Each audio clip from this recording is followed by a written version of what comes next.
9 अगस्त को कोलकाता के RG Kar medical college में एक ट्रेनी डॉक्टर के साथ हुए केस के बारे में पूरा भारत जानता है। हर कोई वायरल होने के लिए इस पे वीडियो बना रहा है, लेकिन किसी ने इस टॉपिक पे वीडियो नहीं बनाई कि आखिर ये जो हो रहे हैं इन्हें रोका कैसे जाए। अगर आप एक मर्द हो तो ये वीडियो देखने के बाद आपको शर्म आएगी, क्योंकि इस वीडियो में मैं इस दोगले समाज की सच्चाई बताने जा रहा हूँ जिसमें आप, मैं, सब लोग शामिल हैं। आखिर इतने सारे केसेस क्यों हो रहे हैं, इन्हें कैसे रोका जाए और इसके पीछे का जिम्मेदार कौन है। सबसे पहले जिम्मेदारी की बात करें तो आइए आपको एक छोटी सी कहानी सुनाता हूँ। एक लड़का है जो सड़क पर चल रही लड़कियों को गंदी नजरों से देखता है, उन पर कमेंट करता है और उन्हें माल जैसे शब्दों से संबोधित करता है। वही लड़का अगले चौराहे पे माता के मंदिर के आगे अपना सर भी झुकाता है। मैं किसी एक लड़के की बात नहीं कर रहा, ये सोच पूरे समाज की है। अगर आप ऐसे नहीं हो तो आपके जान पहचान के लोग जरूर ऐसा करते होंगे। वैसे तो माल को इंग्लिश में स्टफ या आइटम कहा जाता है, यानी कोई उपयोग की चीज या कोई वस्तु। सोचे जिस देश में, जिस समाज में लड़कियों को उपयोग की वस्तु यानी माल समझा जाए, वहाँ पर रेप जैसे घिनौने अपराध तो होंगे ही। यानी साफ साफ शब्दों में कहूँ तो इन बढ़ते केसेस के पीछे हमारा समाज, हमारी सोच असली जिम्मेदार है। के मामलों में भारत चौथे नंबर पर आता है। NCRB यानी नेशनल क्राइम रिकॉर्ड्स ब्यूरो के अनुसार भारत में हर दिन 90 कार के मामले दर्ज किए जाते हैं। यानी देखा जाए तो साल में लगभग 32,000 से भी ज्यादा, मतलब हर 15 मिनट में किसी बहन या बेटी का बलात्कार किया जाता है। और हैरानी की बात तो यह है कि 71% सेक्सुअल वायलेंस के केस तो दर्ज ही नहीं होते, वरना भारत चौथे स्थान पर नहीं पहले स्थान पर होता। NCRB के 2024 के एक रिपोर्ट के अनुसार भारत में के जिन मामलों की सुनवाई होती है उनमें मात्र 2.56% दोषियों को ही सजा मिलती है। Because the rapist are all innocent until proven guilty but not the victim. The victim is a liar until proven honest. यानी दोषी साबित होने तक सभी बलात्कारी निर्दोष है, लेकिन ईमानदार साबित होने तक जो पीड़िता है, जिसका हुआ, वो झूठी है। यही है हमारे देश का कानून। कोलकाता में लेडी डॉक्टर के साथ जो हुआ वो बहुत ही दुखद है, लेकिन ये अकेला ऐसा मामला नहीं है। 13 अगस्त को देहरादून के ISBT बस स्टैंड पर बस के अंदर एक नाबालिग लड़की के साथ सामूहिक बलात्कार किया गया। उत्तराखंड के उधम सिंह नगर में एक ब्लाइंड मर्डर केस हुआ जिसमें पता चला कि एक नर्स 30 जुलाई से लापता थी। कुछ दिनों बाद पुलिस को जांच के दौरान महिला का शव झाड़ियों में मिला, लेकिन पोस्टमार्टम की रिपोर्ट सामने आई तो पता चला कि पहले उसका बलात्कार किया गया और फिर उसके बाद उसकी हत्या की गई। यूपी के मुरादाबाद में 17 अगस्त को शाम 7 बजे अस्पताल के एक डॉक्टर ने एक दलित लड़की के साथ किया, जिसमें एक नर्स और एक वार्ड बॉय भी शामिल था। अक्सर लोग इन बढ़ते केसेस का जिम्मेदार लड़की को ही मानते हैं। ये लड़कियां छोटे कपड़े पहन रही हैं, अपना शरीर दिखा रही हैं, इसलिए उनके साथ ऐसा हो रहा है। लेकिन 16 अगस्त को यूपी के मेरठ में एक ऐसी घटना हुई जिसे सुनकर आपके रोंगटे खड़े हो जाएंगे। एक 2 साल की बच्ची अपनी माँ के साथ घर के बाहर सो रही थी। एक शख्स आधी रात को आता है और बच्ची को किडनैप कर लेता है और किडनैप करने के बाद बच्ची के साथ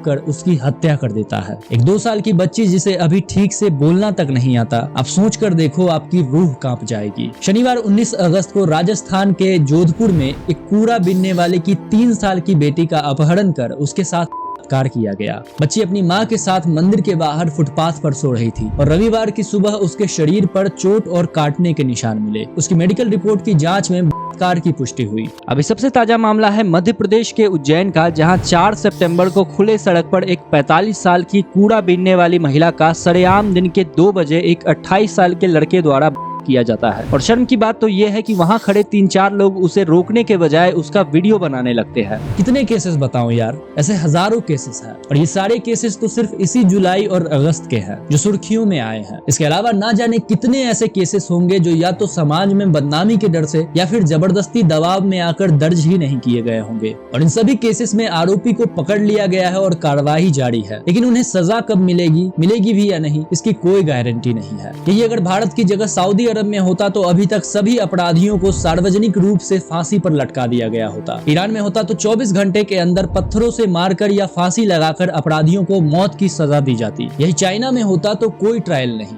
सीधा मेडिकल जांच में प्रमाणित होने के बाद अपराधियों को मृत्यु दंड। कुवैत में होता तो 7 दिनों के अंदर मौत की सजा। नॉर्थ कोरिया में होता तो सरेआम अपराधी को सर में गोली मारकर उसे मृत्यु दंड दी जाती। लेकिन भारत भारत जहां महिलाओं को देवी का रूप माना जाता है, वहां किसी महिला से बलात्कार के दोषी को बस 10 साल की जेल की सजा होती है, जिसमें बेल भी आसानी से मिल सकती है। परिस्थितियों और अपराध के विवरण के आधार पर यह आजीवन कारावास या मृत्यु दंड तक बढ़ सकता है। But still The rapists are all innocent until proven guilty। लेकिन असली सवाल ये है कि आखिर क्यों ये अपराध दिन ब दिन बढ़ते जा रहे हैं। जैसे घिनौने अपराध को कैसे हमारे समाज में इन्फ्लुएंस किया जा रहा है। सोशल मीडिया या टीवी शो और यहाँ तक कि OTT प्लेटफॉर्म भी कभी कभी महिलाओं के बारे में हमारी राय बदल देते हैं। महिलाओं को अक्सर फिल्मों या OTT प्लेटफॉर्म में एक वस्तु के रूप में चित्रित किया जाता है। इन्हें इस तरह गलत तरीके से पेश किया जाता है कि लोग मानने लग जाते हैं कि महिला एक खिलौना है। उदाहरण के रूप में पाताल लोक नाम का एक वेब सीरीज है, शायद आप लोगों ने देखा होगा। उस वेब सीरीज में सरेआम सीन को दिखाया गया है और इस तरीके से दिखाया गया है कि जिससे लोगों को लगे कि ये अच्छा काम है, या जिनके पास पावर है, पैसा है, वो ऐसा कर सकते हैं। और ऐसा नहीं है कि यह अश्लीलता सिर्फ अभी की फिल्मों में है और अचानक से लोग इससे प्रभावित होने लगे हैं। पुरानी फिल्मों में इससे भी गंदे तरीके से सीन को दिखाया जाता था। दूसरा कारण, भारत में कार की एक बड़ी वजह यहाँ न्याय मिलने में देरी है। कई बार पुलिस इन मामलों को गंभीरता से नहीं लेती और पीड़िता को ही दोषी मान लिया जाता है। कानूनी प्रक्रिया भी इतनी लंबी और जटिल है कि इससे पीड़ितों को न्याय मिलना बहुत ही मुश्किल हो जाता है, जिससे ऐसे काम करने वाले लोगों का मनोबल बढ़ता है और लोगों के मन से कानून का डर खत्म हो जाता है। तीसरा कारण है सेक्स एजुकेशन। आजकल लोग सेक्स एजुकेशन का नाम सुनते ही ऐसे रिएक्ट करते हैं जैसे कि ये बहुत ही सीक्रेट चीज है और इस टॉपिक पे बात करने में लोग हिचकिचाते हैं, जबकि वैदिक काल में छात्रों को यौन शिक्षा एज ए सब्जेक्ट पढ़ाया जाता था।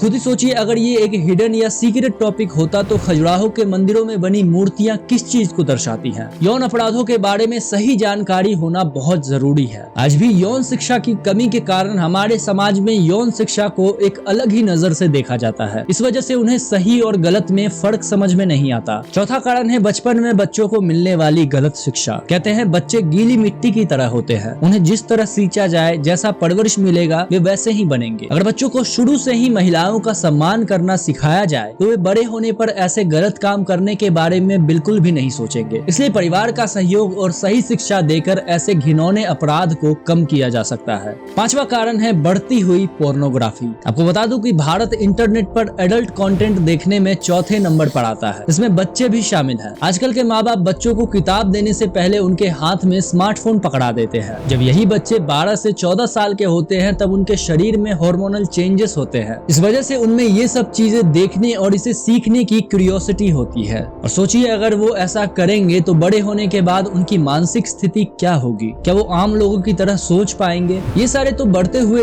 केसेस के कारण है। अब इन्हें रोका कैसे जाए, आइए समझते हैं। पहला उपाय है इसके लिए सख्त कानून। जाहिर सी बात है, अगर बाकी के देशों की तरह हमारे देश में भी कानून सख्त होगा तो लोग ऐसा करना तो दूर, ऐसा सोचने से भी डरेंगे।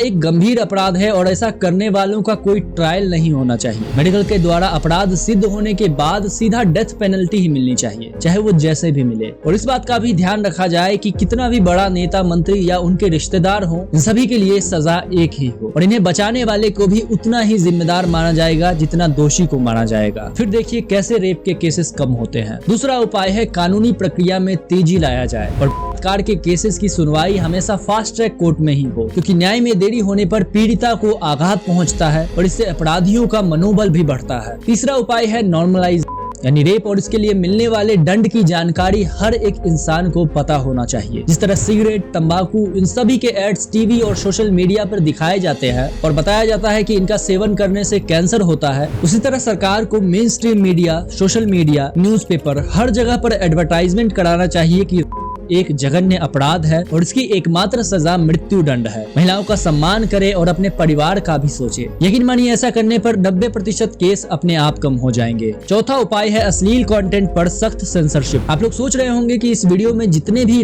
और कार वर्ड है उन्हें बीप क्यों किया गया है? ऐसा इसलिए क्योंकि YouTube इसे अलाउ नहीं करता। अगर मैं ऐसा ना करूं तो शायद मेरे चैनल पर कम्युनिटी गाइडलाइन स्ट्राइक भी आ जाए, लेकिन ये सख्ती सिर्फ इंफॉर्मेटिव वीडियोस के लिए ही है। बाकी YouTube पर गंदी गालियां देना अलाउड है, न्यूडिटी अलाउड है, मूवी वाले सीन्स अलाउड है और यहाँ तक कि वल्गरिटी भी अलाउड है, तब यूट्यूब का सेंसरशिप काम नहीं करता, क्योंकि ये सब तो नॉर्मल है। लेकिन असल में बस यही चीज है जो समाज के माइंडसेट को गलत इन्फ्लुएंस कर रही है। ये सेंसरशिप का अगर सही उपयोग होने लगे तो शायद समाज की सोच भी थोड़ी सुधर जाए। देश भर में महिलाओं के खिलाफ अत्याचारों की एक लंबी सूची है, चाहे बाड़मेर हो, मणिपुर हो, हाथरस हो, उन्नाव हो, संदेशखाली हो या कोई और क्षेत्र। महिलाओं के लिए कोई भी सुरक्षित जगह नहीं है, चाहे वे नवजात हो या 80 साल की महिला। जाति, धर्म या वर्ग की परवाह किए बिना महिलाओं के खिलाफ अपराध बेरोक टोक जारी है। यह बेहद जरूरी है कि हम अपनी आवाज उठाएं और इन मुद्दों के प्रति जागरूक हों। इस दिशा में निर्णायक कदम उठाना समाज और सरकार दोनों की जिम्मेदारी है। हम सरकार से आग्रह करते हैं कि वह मौजूदा कानूनों की समीक्षा और संशोधन करके बलात्कार के अपराधियों के लिए नए और कठोर कानून लागू करे। सोशल मीडिया पर अश्लील कंटेंट को कंट्रोल करने के लिए एक मजबूत सेंसरशिप बोर्ड का स्थापना करे।